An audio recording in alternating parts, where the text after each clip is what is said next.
Հայտարարում է միջուկային փորձարկումների վերսկսման մասին, Ռուսաստանն արդեն իսկ ցույց է տալիս իր ուժերը։ Նախ բուրավեստնիկ միջմայրցամաքային թևավոր հրթիռի փորձարկմամբ, ապա Պոսեյդոն ստորջրյա հեռակառավարվող սարքը խաղադաշտ մտցնելու հայտարարությամբ։ Ինչու է Ռուսաստանն ակտիվացել այս դաշտում, պարզաբանում է ամերիկագետ Սուրեն Սարգսյանը։ Միացյալ Նահանգները պատրաստվում էր Ուկրաինային տրամադրել իրենց ամենազարգացած եւ ամենահզոր զենքերից մեկ, այսինքն հրթիռներից մեկը տամահավք կոչվող հրթիռները, որոնք բավականին լուրջ զինատեսակներ են եւ կարող են խոցել թիրախներ Ռուսաստանի ամենախորքում։ Ռուսաստանի մեսիջը Միացյալ Նահանգներին այն է, որ եթե դուք Ուկրաինային այսպիսի զինատեսակներ եք տրամադրում, մենք ստիպված ենք լինելու առավել հզոր զինատեսակներ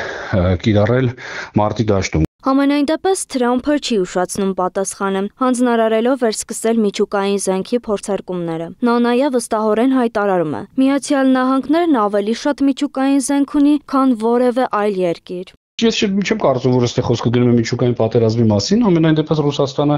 ըստ էության զգուշացնում է, որ եթե դուք ավելի հզոր զենքեր եւ հրթիռներ մատակարարեք Ուկրաինային, ապա բնականաբար ես էլ իմ հերթին ինձ իրավունք եմ վերապահելու առավել հզոր զենքերով հարվածել Ուկրաինայի խորքին, մայրաքաղաքին եւ այլն։ Կարծում եմ, այստեղ դեռևս խոսքը գնում է ուժի ցուցադրման կամ սպառնալիքի կամ այսպես ասենք մկանների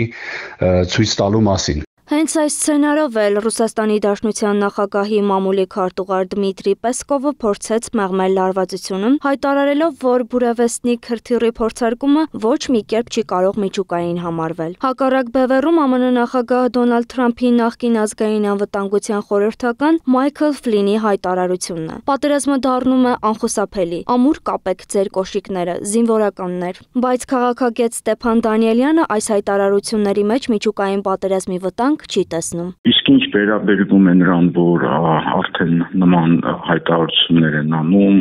զինավարություններ են անում հրթիռների հետ, որոնք կարող են նաև միջուկային զենք տեղափոխել, ապա դա աշխարհաքաղաքական վիճակն է, որը ստեղծվել է աշխարհում, այսինքն բոլոր միջազգային հարաբերությունները փլուզվել են, միջազգային ինստիտուտները ըստ էության արդյունք չեն գործում, եւ հիմա, այսպես ասած, խաղաղությունը հիմնված է ուժի վրա։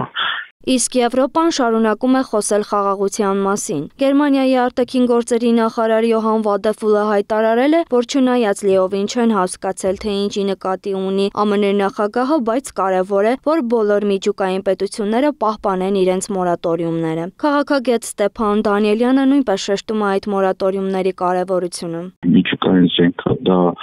խոշոր պատերազմի զսպման գործիք է։ Եվ հենց միջուկային զենքի շնորհիվ է, որ աշխարհում մեծ պատերազմներ չեն գնում գերտերությունների միջև։ Գերտերությունների ուժերի ցուցադրման մեկնարկը տրված է։ Կարգախոսն էլ վաղուց հայտնի խոսքն է։ Խաղաղություն ես ուզում, պատրաստվիր պատերազմի։